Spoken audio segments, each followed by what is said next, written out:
I would like to end my talk by replying to the allegation of the media that Islam was spread by the sword.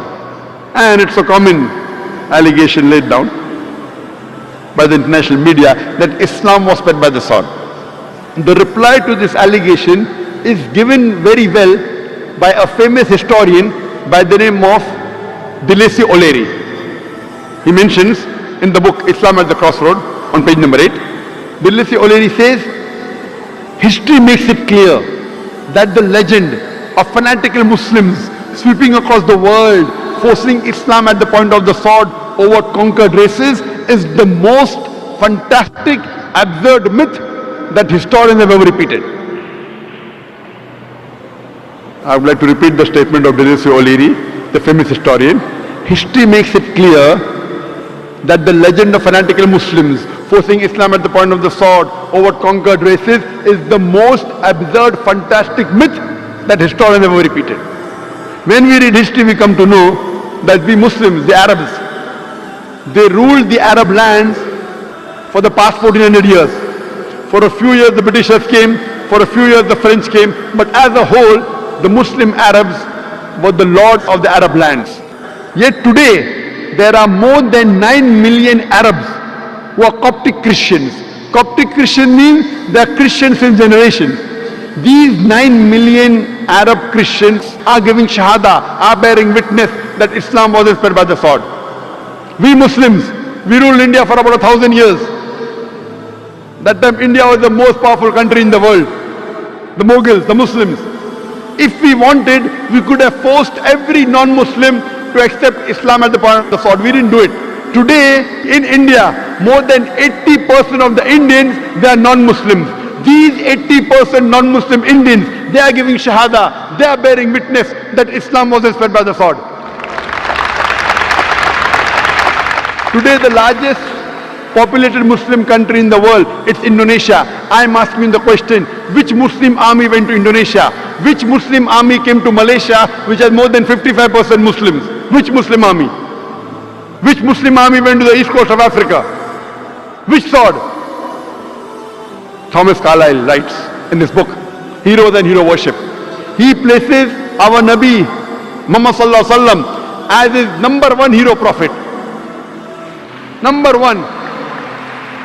And he writes that every new idea originates in the mind of one. In one man's mind it dwells. One man in the full world. It will do little good if he takes up a sword and propagates it. You have to first get your sword, the sword of intellect. As Allah says in the Quran in Surah Nahl chapter 16 verse 125. Udu ila sabili rabbika bil hikmah wal mu'azzat al hasna wajadun billati ahsan. Invite all to the way of thy Lord with wisdom and beautiful preaching, and argue with them and reason with them in the ways that are best and most gracious. Thomas Carlyle is talking about the sword of intellect. Today, Islam is conquering the hearts not with the sword of steel, but with the sword of intellect, with the sword of peace. There was a survey done which was given in the Reader Digest Almanac book in the 1984 as well as Princewood magazine. And this survey gave the increase in the major world religions in a span of 50 years. From 1934 to 1984, in a span of 50 years, the increase in the major world religion. And number one religion that increased maximum was Islam, 235%. Christianity, only 47%. I am asking the question, which war took place between 1934 and 1984 which converted millions of non-Muslims to Islam? Which war? Which war? Today, the fastest growing religion in the world is Islam. The fastest growing religion in America is Islam. The fastest growing religion in Europe is Islam. However much they try to suppress Islam, that much it grows. Allah says in the Quran in Surah Imran chapter 3 verse 54, Makarum makrallah wallahu khairul makirin. They planned and plotted. Allah too planned. Allah is the best of planners. You know, after 9/11, the media is saying Islam is a religion of terrorism, Muslims are terrorists. After 9/11, in a span of 9 months, in America alone, 34,000 Americans accepted Islam. According to Johan Redley, in Europe alone, in a span of 10 months, more than 20,000 Europeans accepted Islam. Today the media says Islam subjugates the women. Islam does not give women the due rights. Do you know, out of the people accepting Islam, 2/3 of the people are women. I am asking, who is forcing the American women to accept Islam? Who is forcing the European women to accept Islam? Allah promises in the Quran, in no less than 3 different places. Allah promises in Surah Fatah, chapter number 48, verse number 28. In Surah Tawbah, chapter number 9, verse number 33. And Surah Saf, chapter number 61, verse number 9. هُوَ الَّذِي أَرْسَلَ رَسُولَهُ بِالْهُدَى وَالدِّينِ الْحَقِّ لِيُظْهِرَهُ عَلَى الدِّينِ كُلِّهِ. That Allah has sent His messenger with the religion of truth, so that it will prevail over all the other religions, over all the other isms, whether it be Christianism, Judaism, Hinduism, Buddhism, socialism, atheism, modernism. Islam is destined to supersede all. Kullih, master them all. However much the mushrikun don't like it. And the ending of the other verse is different. Allah says, هُوَ الَّذِي أَرْسَلَ رَسُولَهُ بِالْهُدَى وَالدِّينِ الْحَقِّ لِيُظْهِرَهُ عَلَى الدِّينِ كُلِّهِ وَكَفَى بِاللَّهِ شَهِيدًا. Allah sent His messenger with guidance and the religion of truth, so that it will prevail over all the other isms, over all the other religions, whether it be Judaism, Christianism, Hinduism, Buddhism, socialism, modernism. Islam is destined to supersede all. Kullih, master them all. And enough is Allah as a witness.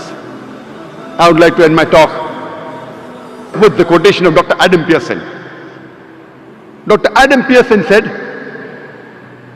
that people who worry that one day nuclear weaponry will fall in the hands of the Arabs, they fail to realize that the Islamic bomb, the bomb of peace, has already been dropped. It fell the day Prophet Muhammad, peace be upon him, was born. Wa akhir ad-da'wan alhamdulillahi rabbil alamin. Now let's go to America, brothers and sisters. Now, in America, the campaign of presidential candidate this time, Donald Trump, brought the issue of anti-Islam. And surprisingly, brothers and sisters, this campaign has a big support of public. Dr. ذاكر Naik. So, what do you think behind this phenomenon? What does it indicate? No, I believe that we find that anything which is popular, they do have enemies. And Allah says in the Quran that every prophet had an enemy. And Muhammad Sallallahu Alaihi Wasallam, being the last prophet, will always have enemies. So I feel that people like Donald Trump, they prove the Quran right. Allah says in Surah Furqan, chapter number 25, that there will be an enemy from Muhammad Sallallahu Alaihi Wasallam. And since Muhammad Sallallahu Alaihi Wasallam, his message is going to be till eternity, they are bound to be critics and enemies of Islam and of Prophet Muhammad.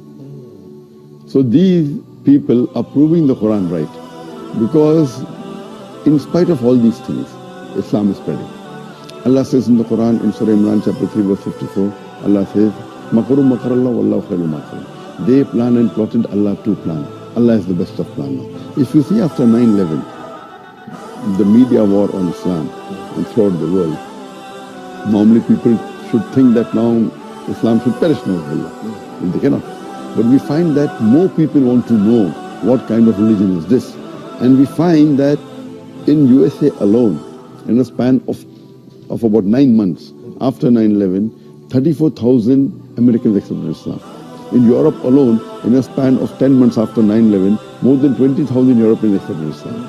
So more they are trying to attack Islam, more Islam is spreading. I believe that such type of people, in the long run, it is benefit for Islam. People want to know what is this religion. And whenever people attack Islam, and you find that in the long run, it benefits Islam.